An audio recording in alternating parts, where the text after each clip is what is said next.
Welcome to a Boardwalk Balcony room on the brand new Royal Caribbean's Utopia of the Seas. Take a look around.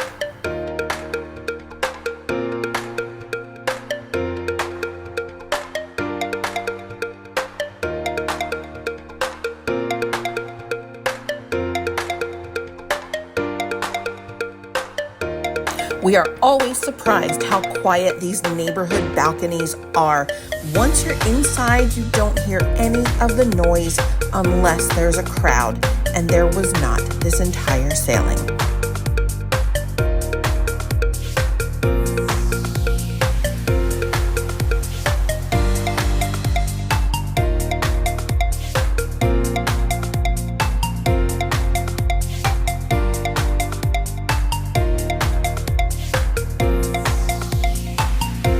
The shower looked a little bit wider to us, and the details are absolutely adorable.